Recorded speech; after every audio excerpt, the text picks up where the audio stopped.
Hello, everyone. Thank you for checking out this special episode of Really Dicey. This is Manny, and I'm here with. Hi, I'm Jeff Richard. I'm the creative director of Chaosium, publisher of Call of Cthulhu, RuneQuest, and Pendragon. Hmm.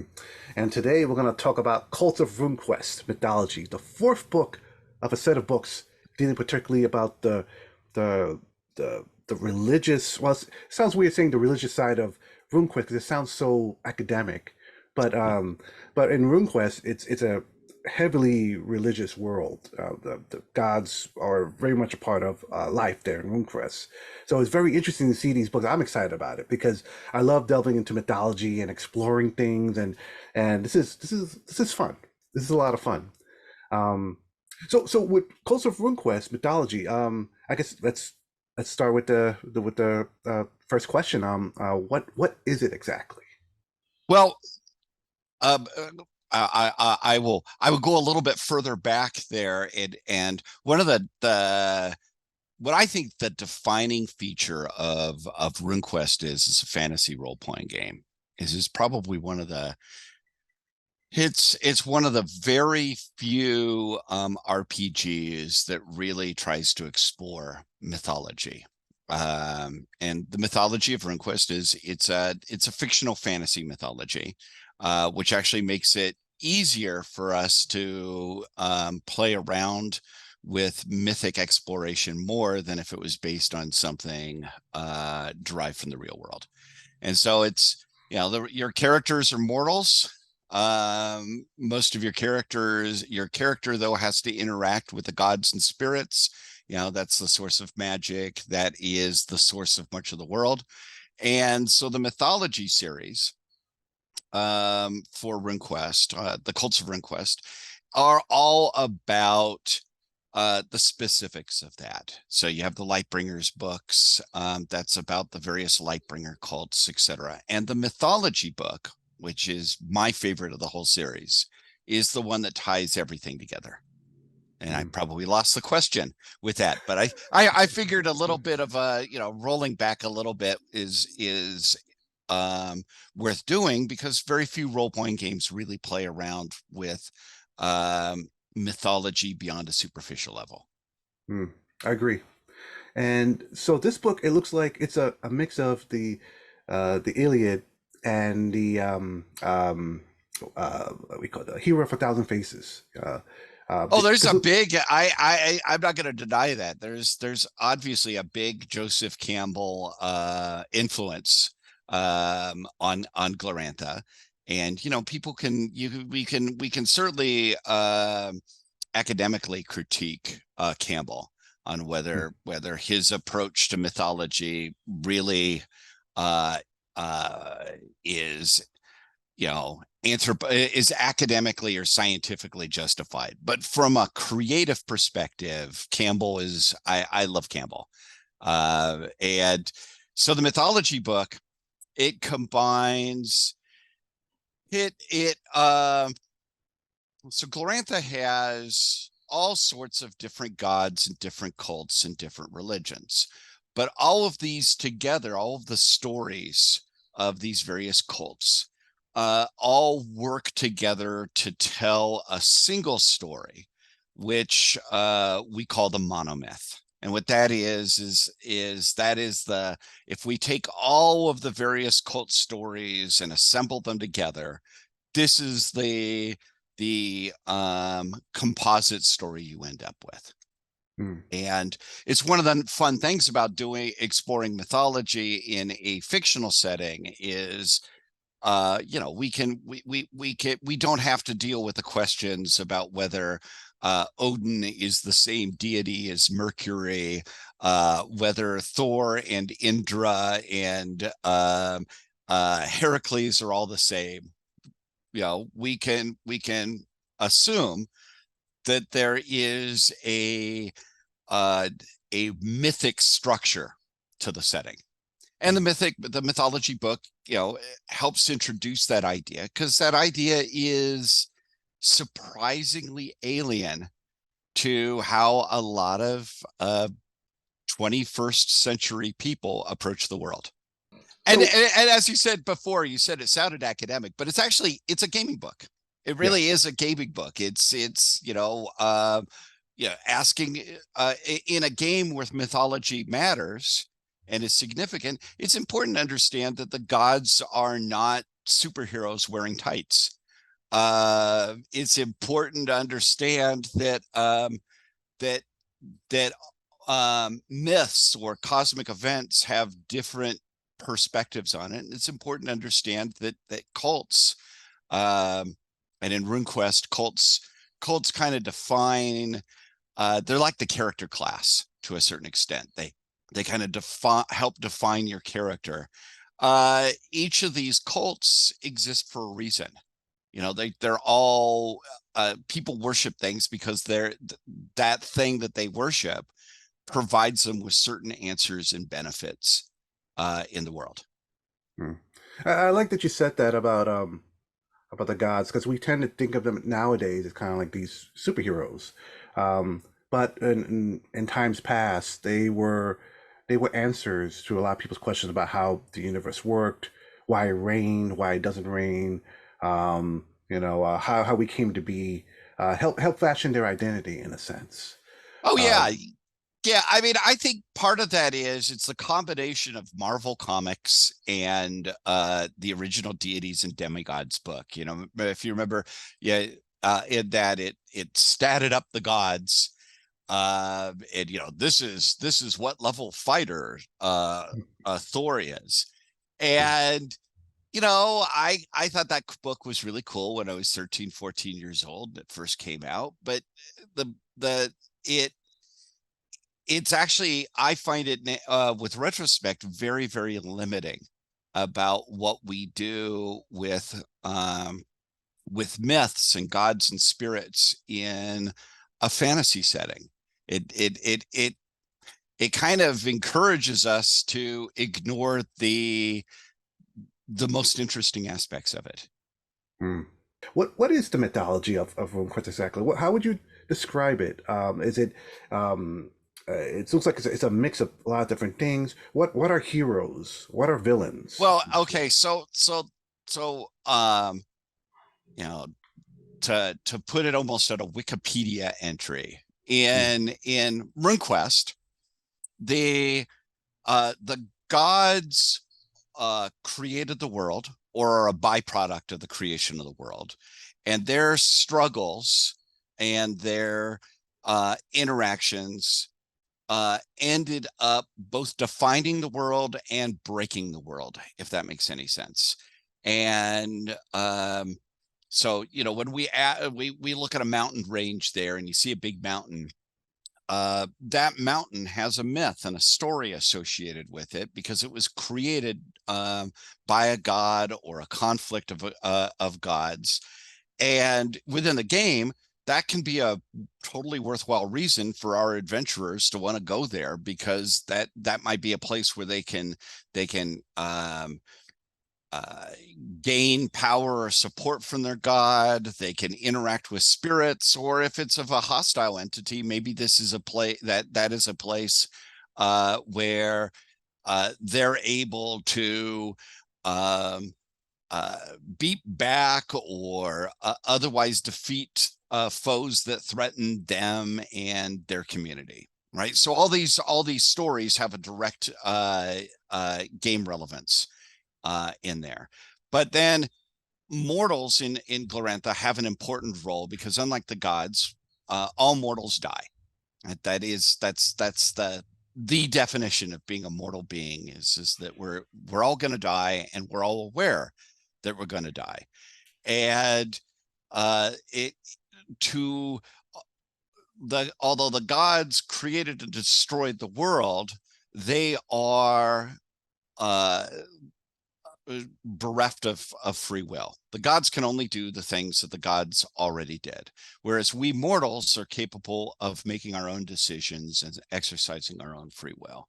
And which is, again, it sounds very highfalutin, but what it means in an RPG setting is your characters are able to change the setting. You're able to do things that we have detailed cosmology, this bunch of gods, they interact in a particular way, but that doesn't necessarily restrict how we as players deal with it. Mm.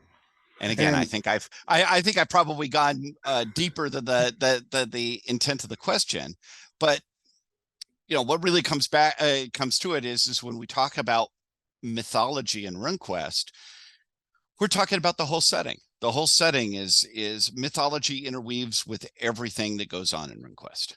what's interesting about this book is that it's not rules heavy. It's actually, I don't think any of the, I didn't, so far I'm looking through this book, I haven't seen any of the rules pop in.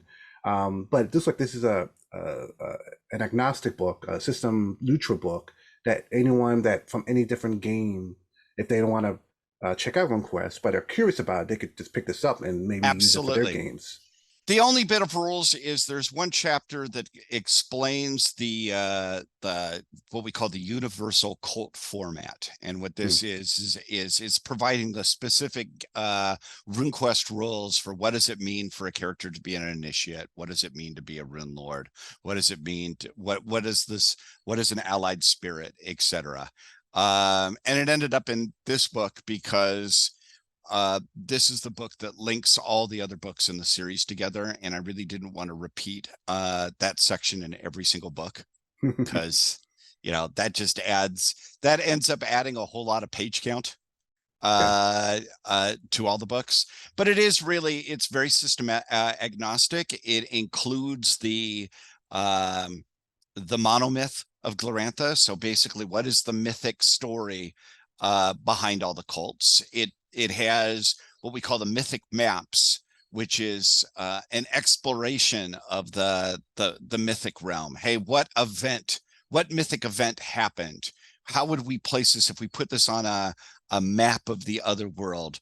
Where would that have taken place? And of course, this is something that's potentially possible for your characters to, your own players to interact directly with the mythology of the setting, either directly or as something that you build a scenario around, where you have a mythic event and now it's repeating in the mundane world. And there's a whole lot of ideas that you can come out with that are gameable, but there isn't, it's done in a system agnostic manner. And then it's got a number of essays. Some of my favorite parts are some of the essays from Greg Stafford and myself about, what is mythology? Why is there religion? What is the purpose of a cult? And those are actually some of the things that I enjoy the most, that I enjoyed the most putting together, because they're not, you would think that in the intersection of fantasy and role playing, these would be two things where we would really be we would spend a lot of time thinking about, well, what does it mean for us to have a character that is not ourselves interacting in a fantasy setting? This is clearly, we can explore ideas that we can't really explore in our own world as ourselves, if that makes any sense. You almost need to have that one step of that step of separation in order to really explore, what is it to be in fantasy. And unfortunately, I think most fantasy isn't particularly fantastic. It is a reskinned, it's kind of our world reskinned with orcs and trolls and dwarfs, but we don't really think through what is magic in a particular setting. What there are gods in the setting. What does that mean? And what was really fun in the mythology book is we could really run wild with those ideas. The problem with fantasy nowadays is that a lot of it's just a kind of repeat of what either C.S. Lewis or Tolkien or some of the other great writers have done, over and over again. And actually, in another review, which I don't want to diss other books, but sometimes when I read an adventure, they're decent, good adventures for Mhm. gaming, but on a personal level, it doesn't move me as much. Like it's like how something there's books that we read, and then there's books that we read to the late at night, and then you wake up and like, okay, I gotta finish reading this, and you read it after you have your coffee or tea and just keep reading it through. There's sometimes books just grab you and you just run with it. Oh, um absolutely. Absolutely. And this is part of the difficulty that fantasy as a genre has. It's actually part of the difficulty that comic books have in the English language is fantasy is so heavily under the influence of Tolkien, who was the master. I mean, I'm not gonna this is in no way disrespect to Tolkien. Part of the reason his influence is so huge is those were remarkable pieces of literature and of world building, but it doesn't define what Tolkien's works don't define what fantasy is or can be. It is an example of great fantasy, but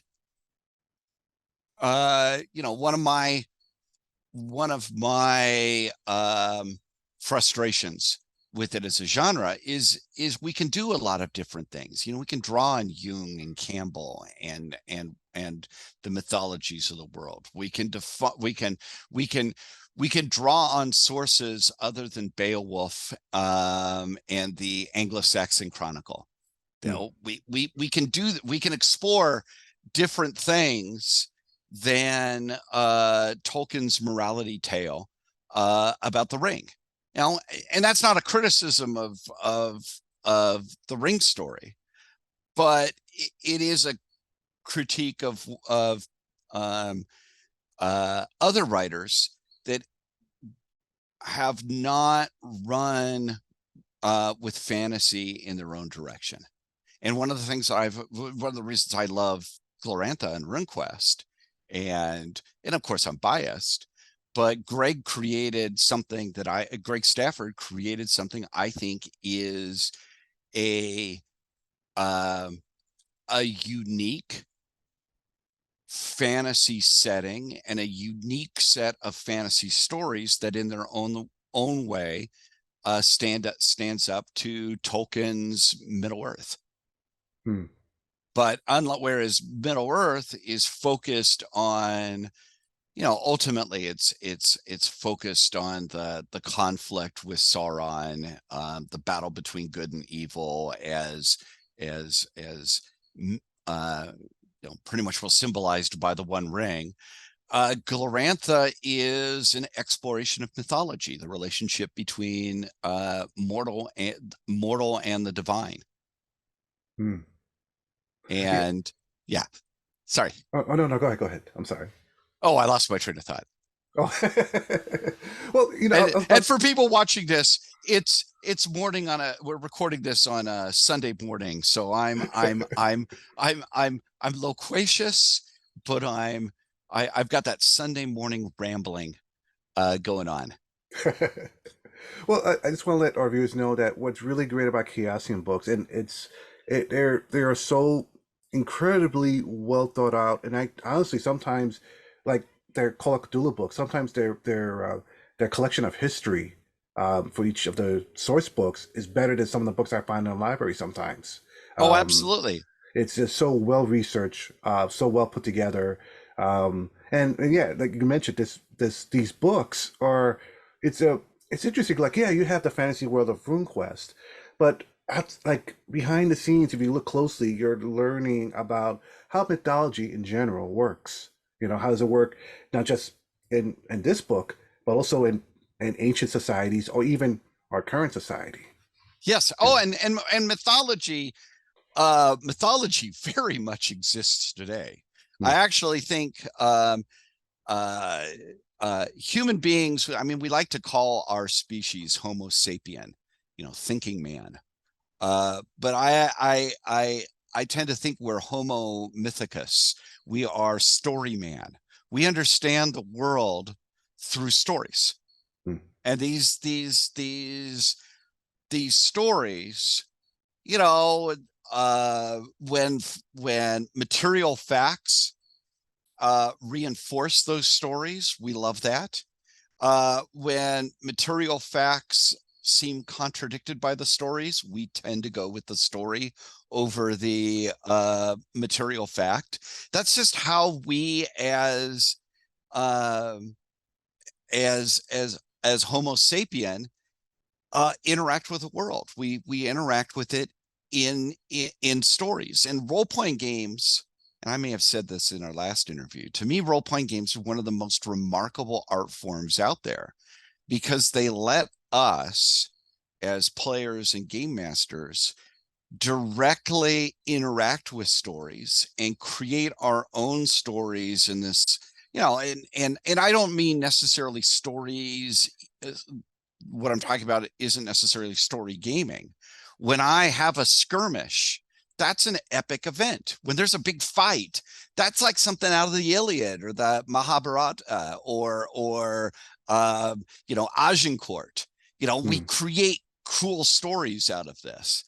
And so in our books, we try in everything that we do with Chaosium, we really try to make sure that we've really put together a clear-sighted setting so that you and the GM and the players can really make their own stories on this and go as deep into it as they want. So in RuneQuest, a game can be an exploration of the relationship between, man and spirit, or about the meaning of a particular cult, or it can be about fighting a bunch of trolls and taking their stuff. Hmm. Both are both are equally valid things to do in a role-playing game. But I want to make sure that we're not saying the only thing you can do is kill the trolls and take their stuff. That we can also, if you want, we can explore deeper. And the presence of that material also tends to uh, give some additional color and flavor and feel to that interaction your characters have with the trolls. Now it might be, well, we're fighting the trolls and taking their stuff because the trolls are darkness. They're the embodiment of the darkness, and I'm the hero. And in my cult, I worship the gods of the sky and the light. And all what I'm doing when I'm fighting the trolls and killing them and taking their stuff is I'm repeating a mythic.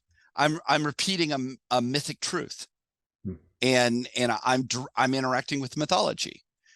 Now I haven't had as a new player or as a GM, I haven't had to read a ton of material about this. Uh, but it permeates the setting, and it gives an additional depth and an additional heft to everything that my players do, even if we're not self-consciously trying to explore the mythology. And I love that. Hmm. I do too. It's interesting thinking as our games as pieces of a greater story, you know. Yeah. Um, but getting back to the book. Well, and the thing is with the book, and I it's a relatively short book. It's Hmm. what is it, I 100 and think 160 about. yeah, it's about 160 pages. So it's a relatively short read. It is not an academic tone. It's beautifully illustrated. Hmm. And it's, in my opinion, it's very, very approachable for new players and GMs, but it packs a lot of info in it. Yes, I'm looking right now at your monomyth section. There's a lot of different stories contained, from the beginning, how the earth grew, to, of course, hell. Yeah, the, the seven the seven hells. hells. So if I may ask, so for I know before my questions were leaning toward newer players, but for older fans of RuneQuest, what would you say or some of the newer things they may be surprised to see in this book? I mean, one of the things is I don't think we've ever put together the core mythic story as well and has presented it as well as in this book. I mean, there's been snippets of this here and there, but this is putting it all in one place quite carefully, supplementing it with some additional stories, so that you can see, you know, that we've got the big monomyth, and you can think of the big monomyth as this is like the, you know, in uh the explanation of Greek mythology and you know, the deeds of the gods all as one big story. But of course nobody ever told that story. That's an artificial story. You know, the big corpus of Greek mythology was a creation of Hesiod, who assembled a whole series of stories to explain about the the genealogy of the gods. Um, and same thing with Norse mythology. Nobody told the full story in the way that it's presented in Bullfinch's mythology. But for us as people trying to get into a group of myths, it's super accessible. And so we've got this super accessible monomyth, but it's supplemented by about a dozen or so shorter myths, which are actually told in the way that an individual cult would. So we have one about the Lightbringer's quest, and about Stormbull fighting the devil, and about why rivers run downstream. And you know, so for new and old, for older players, having all of that in one place is great. And then the big mythic maps, uh I love that, because every little entry, every place marked on a myth or on the map, that's a myth, that's a potential story, and it's a potential game seed for something to run with.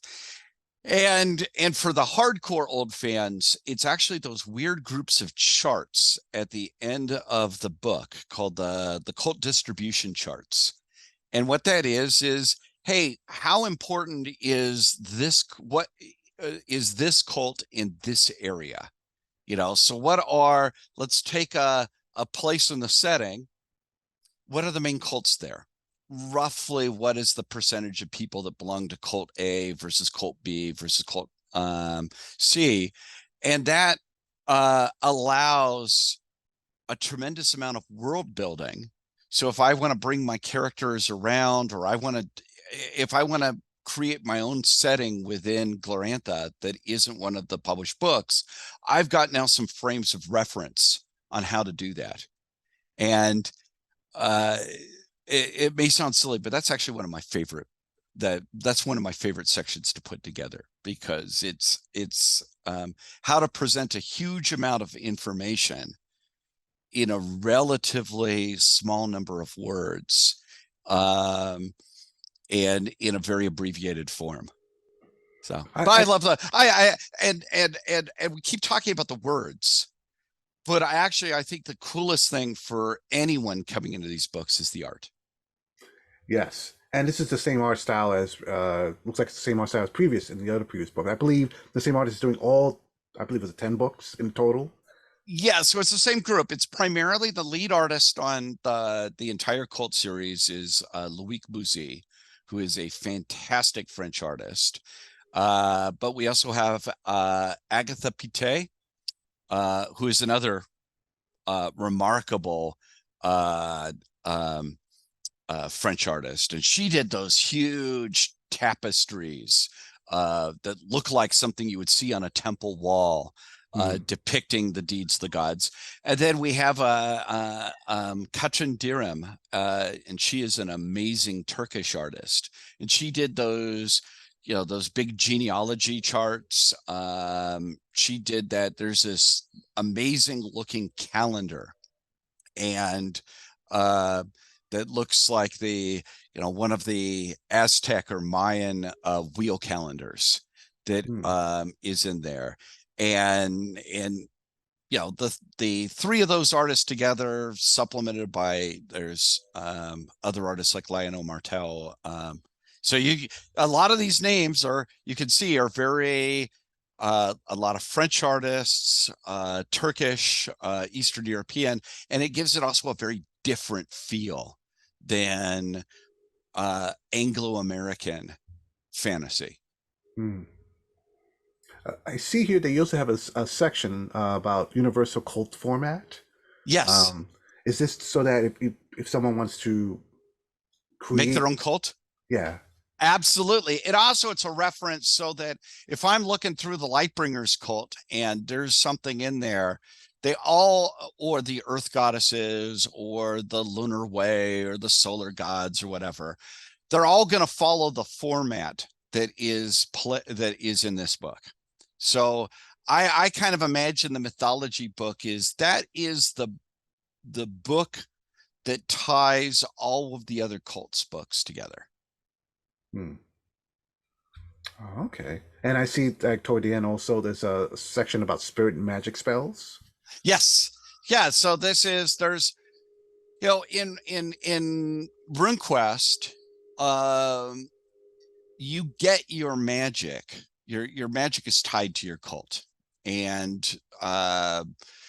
so all of the cults also teach you how to, or teach their initiates how to interact with certain spirits. And so they have their lists of spirit magic spells. They also provide a pathway by which your character can draw on the power of their god. And and again, that's why it always ties why I say that RuneQuest is very much about the relationship between the mortal and the divine is that all the cool powers, all the cool stuff that your character has, uh, to some extent is derived from the cult. So your cult is super important for your character. Um, and every cult is very different and has different groups, types of magic, different spells, different things that that cult considers important. And so it's very much not and with risk of being the old guy complaining about stuff from a long time ago. It's what I always hated about the cleric class in D&D, is that all clerics are pretty much all the same. It's That always annoyed me. No, I know oh what you mean. There was a book in second edition D&D of I think it's the Forgotten Realms source book, but it had a section so that the first section I saw that had like when right when depending what gods you worship you get certain spells, and I thought okay that's cool, that's a good yep. step in the right direction, but it never got any further than that, and that always drove me kind of nuts. Oh, I it's and it's one of the a big difference between RuneQuest and D&D is that if I'm a follower of the Storm Bull, the great bull that fights against chaos, I'm going to have very, very different magic and a very, very different set of priorities than if I'm a follower of Donandar, the god of entertainment and music. And it's just going to be radically different. There's going to be very little overlap between those two characters. Or if I follow Ernalda, the earth goddess, the source of fertility and life in the world, it's going to be very different than if I follow Humak, the god of war and death. And all of these are important entities in the cosmos, and they're part of what makes the world the world. But if my character, very few characters focus on the universe itself. They focus on their window, and depending on which window you go through, you end up with very, very different characters. Hmm. If I may ask, because you have there's a lot of little stories in this book.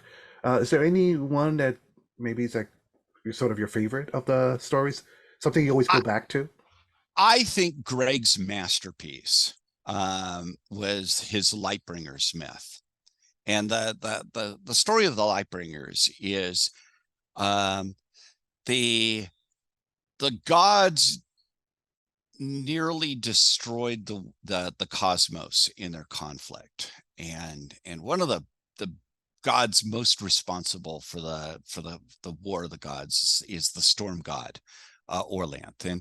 And we all know from real world mythology, the storm god is always that's always a turbulent uh, god that changes things, starts conflict, great to have on your side, but uh, tends to mess things up. Think Indra or Zeus or Mm. Thor, or whole slew of them. And so the storm god killed the sun, and with the new power of death. And that's why, of course, the sun fell out of the sky and began the darkness. And eventually it became clear that this deed was enabled chaos to seep into the world and threatened the end of everything. And so Orlanth gathered his companions, called the Lightbringers, and they decided to try to fix the world.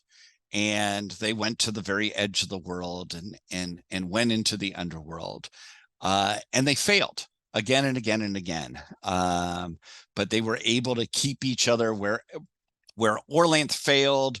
The trickster was able to get the gods out of their bind. Where the trickster and the storm god failed, the goddess of mercy, and so forth. And so these seven deities finally made their way to the bottom of the underworld, and therein Orlanth was forced to prove himself um, to the other gods, including many of the gods that he had killed or destroyed or broken or whatnot. And he proved his righteousness and then made peace with the sun, who he had killed, and returned the sun into the sky with the first dawn. And that is the point where the gods made their compromise. That meant that they would continue to exist forever. They would be eternal and truly immortal, but they would no longer have free will. They would only do the things that they had already done. But that's why the sun rises every morning and sets every evening, because it is repeating its mythic actions in the god time. Now, every day the sun dies Mm. at dusk, goes into the underworld, and then returns in the dusk. This is why we have the seasons. This is why we have, at some times of the year, storm rules the world, but at other times of the year, the storms go away, and we have spring and summer. Mm. And I love that as a myth. It's not a reskinning of a real world myth. It's a unique creative myth from Greg Stafford, but also I find it a tremendously powerful story, even if Mm. it is a new piece of fantasy. Wow, I kind of want to leave that interview like that. It's such a great way to end it. But I guess one last question concerning the book again. Is there anything else about the book that we haven't talked about yet that you want to share? Well, actually, one of my favorite pieces in the whole book is early on. It's a section called Understanding Mythology, and Mm. one of this well, part of it is it talks about uh, what are the four ways that we can try to understand a myth, to try to understand a sacred story. And the very weakest is to read it as a story and just think about it as a story. The second, moving it up one, is to hear somebody else tell it as a story. That's always more powerful and more memorable than just reading the dry text. Hmm. They next level up um, is to participate in a version of that. And that's where role-playing games come in. Is role-playing games let us participate in mythology in a way that is both more enjoyable and deeper than just reading the story or hearing somebody else tell the story.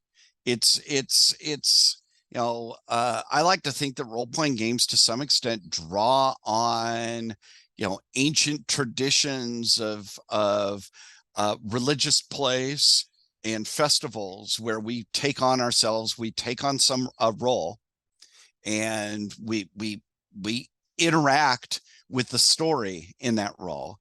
And role-playing games is a way of doing that. It's something I think our ancestors would probably recognize surprisingly well. And the best way, which of course is impossible with a fantasy myth, is for you to directly interact with that setting, with that story, as you know, as if you were an initiate at the Elysian Mysteries or whatnot. But role-playing games have I think a uniquely strong association with mythology.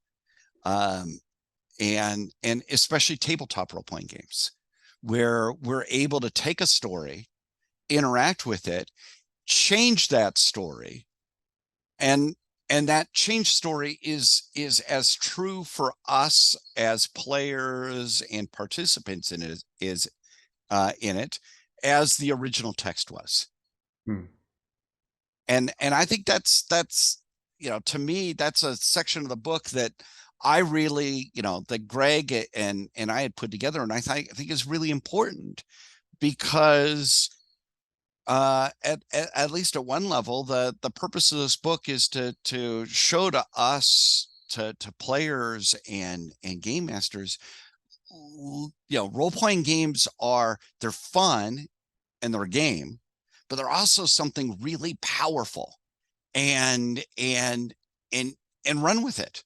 You're able to do something that is so rare in 21st century society. You're able to create, and it doesn't matter if you've never played a role-playing game before, or that you've played it 1,000 times. Every time you and your fellow gamers get together at the table, you all create something, and that's, to me, that's wonderful magic. Hmm. Viewers, if you're listening to this, I would like to hear your thoughts about uh, gaming as sharing myth, because we always talk about metagaming, usually in the context of like, oh, so we're fighting a vampire. Okay, I get it. I gotta, you try not to think about garlic and steaks and sunlight and all these things that when your character meets a vampire for the first time, but thinking of it as like, okay, I'm playing a game. What am I? What am I learning here? What's happening here? What is this teaching me about myself and how I interact with the world? That's something much more, I think, I find more interesting. But yeah, if anyone listening or watching this, please let me know what you think. I'm curious how people feel about that. I am too. I am too. And the thing is we don't. This is what I love about gaming, that there's the full range always between, hey, I am just fighting a vampire. All right, I know this. I've watched Dracula, etc. I know the tropes. I'm simply interacting with the tropes, and that's cool.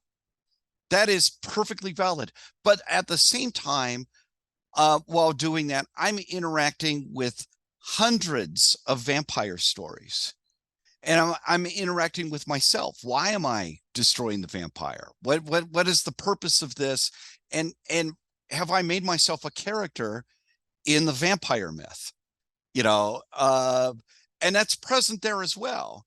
And whenever and I may be sounding like I want us, we should always be going deep into the, let's think about what we're doing and think about the underlying mythology.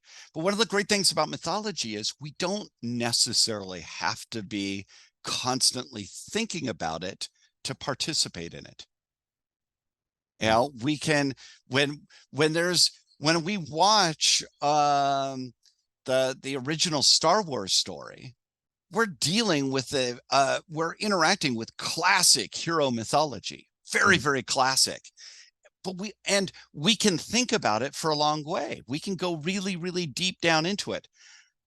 Or we can also be like I was you know, 10 years old, watching that in the movie theater for the first time and just being blown away by how cool that story is. Mm. You know, um I think it's easier. I think it's always best in role-playing games or in literature or movies when you're able to have all of those levels present. Um, because I think you end up with a much better story. But I also think it's important to remember to not be scared that you don't have to go that deep. It's still there. The depth and that mythological substructure is still present, and it's helping shape the experience. But I don't, you know, I can enjoy watching the first Star Wars movie without thinking about Hero of a Thousand Faces, Mm. um, and enjoy it just as much. But I probably wouldn't enjoy it as much if that stuff was absent. I think that's a great way to end this segment. It's a lot to think about, you know. Thank you, Jeff, for taking the time to talk. I know this is our second time talking, but just like the first time, I'm left thinking like, okay, I'm gonna spend like an hour thinking about what we talked about, thinking like, oh yeah, that's makes me want to go back and look at my mythology books again and kind of reread things because it's good to remember and explore these Well, things. exactly. And again, that's one of the things I love about this hobby is that it gets us thinking. Hmm. It lets us experience a different world wearing different shoes than our own. And it gets us thinking about a lot of things. Uh, and you know, what what better hobby is there than something that keeps our mind and our imagination active? Hmm. Indeed, indeed. So this book is now out on. You could get it digitally on PDFs. I believe it'll be making its way It to the is bookstores. absolutely. You can buy it directly. You can buy the physical or the digital directly from our website, www.chaosium.com. You can buy the digital from DrivethRu, or you can buy it at your friendly local game store. And if they participate in the books and mortar program, you get the PDF for free as well when you buy the physical book. And if they don't participate in it, maybe you should suggest to your game store that they should participate in the program, or you can buy it from Amazon or other distributors, but you don't get the free PDF then. Hmm.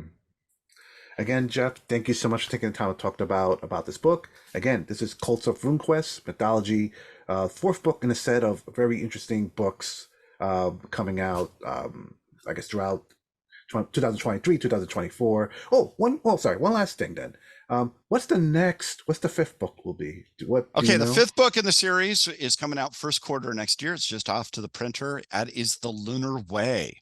So that is a really funky one because that is the uh that's the lunar goddess, cyclical powers, and also in many games, she's in many campaigns, she's the enemy of both of Mm. your of most of your characters. And this book is her point of view.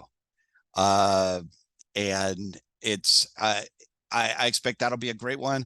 The next RuneQuest book coming out, I believe, is going to be the Guide to Dragon Pass. So we got a Oh. busy release. Yeah, we got at least one book a quarter for the foreseeable future. I'd love to do more than that, but I don't think people's pocketbooks would appreciate me. And they're beautiful books. So again, thank you, Jeff, and to our viewers out there, thank you so much for watching. Stay safe out there. We'll see you next time. Thank you all. Thank you, Manny, for having me on.